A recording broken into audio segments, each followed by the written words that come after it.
Hello. Flowers. Paper flowers, admittedly.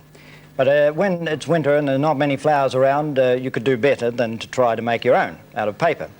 These are made out of crepe paper, and I think they make it look pretty jolly. Now, I must say that I'm one of those sort of people who don't really like phony flowers, you know, the plastic and scented variety. But I think that these don't pretend to be anything other than what they are, just big colourful paper decorations, and I'd like to show you how to make them today. And maybe you and the children could have a lot of fun sitting around the table making some of these things. What you'll need is a whole slew of crepe paper, you know, the kind that we've used for decorating halls and may have a party with them, etc. So this is crepe paper, and I've got some shapes here that we're going to be using to make this paper flowers, these paper flowers. This shape is a square, and it's about 25 centimetres square. The dimensions aren't critical, just sort of approximate is enough. This is about 70 centimetres long, this rectangle here, and it's about 20 centimetres wide. And there are two of these shapes. They're doubled over, these rectangles. The third one is just a small one. It's about 20 centimetres by about 10. And finally, you'll need a stick such as this for the stalk. Right. Okay. We start by taking a sheet of newspaper and crumpling it from the outside towards the centre. We'll do that quite quickly, and the idea of crumpling it from the outside towards the centre is that we have a kind of a flat, smooth, rounded form on the outside of it, like so. And what we do with this is simply squeeze it over the top of the stick like that, gather it together so it makes a kind of a ball, take the two sheets doubled crepe paper squares, fold them over and get them cinched down there, and then I take this material here, which is florist's wire. Florist wire. It's very thin, very flexible and very strong, and we bind that around like so and tie it tightly like this. Florist wire you get, funnily enough, from the florist, but if you can't get any, then string will do just as well. Might take you just a wee bit longer. Now we've got that. That is the the head of the flower. Now the next thing we do is to take these doubled sheets here, these two sheets, and we double them over like this, double them over, and then we fold them in thirds again, in thirds, like so, like that. I'll do that once more, and I'll try and do it quickly for you so you can see. It's two sheets together. These, incidentally, can be different colours. They can be match colours if you like. Double it over and then fold it into thirds, like so. Now, having done that, this is what we do.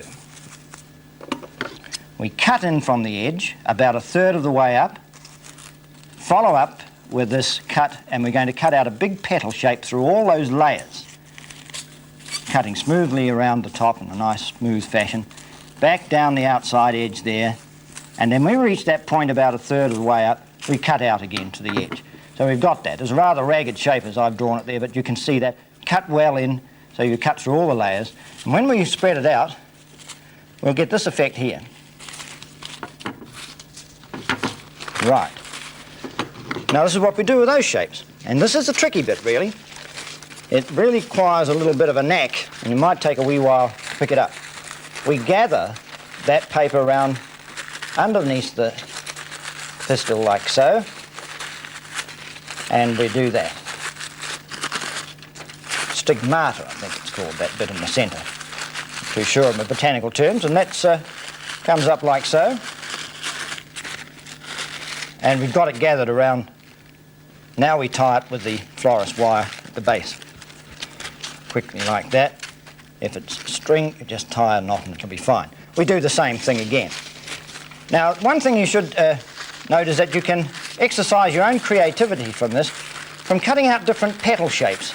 I've cut a very simple petal shape there, but as we cut this, if I were to cut two petals instead of one in that cut, make a V in the centre of it, as it were, I would get a different shaped flower. And if you experiment a wee bit with that, you'll be surprised to see what different varieties of flowers you get in appearance. Now, I'm afraid I've wrapped that up in a great hurry, but that'll nevertheless show you the kind of effect of the thing. And with a wee bit of practice, you'll get that right. Well, there, that second layer is tied on. Now, we simply, at this stage of the game, we'll tease out the flower just to make it sit up a wee bit, you do this with each petal, and you'll find before long the flower will look quite realistic, like so. Now with this last piece of paper, we fold it again in half like so, and in half again, and in half again, and make a cut like so that we fold it out, we get a serrated kind of edge on it.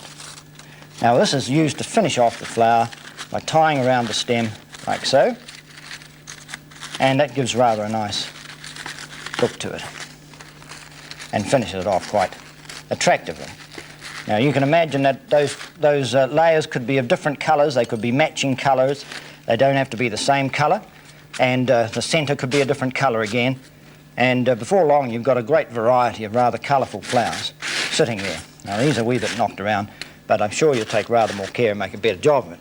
Well, there we have it, a whole bunch of flowers, and they will look pretty interesting and quite welcoming in the batch or the crib or whatever it is, and you and the family have a lot of fun making them. Please write to us at P.O. Box 2606 Christchurch if you want more information. Remember, make and do, P.O. Box 2606 Christchurch. Goodbye for now.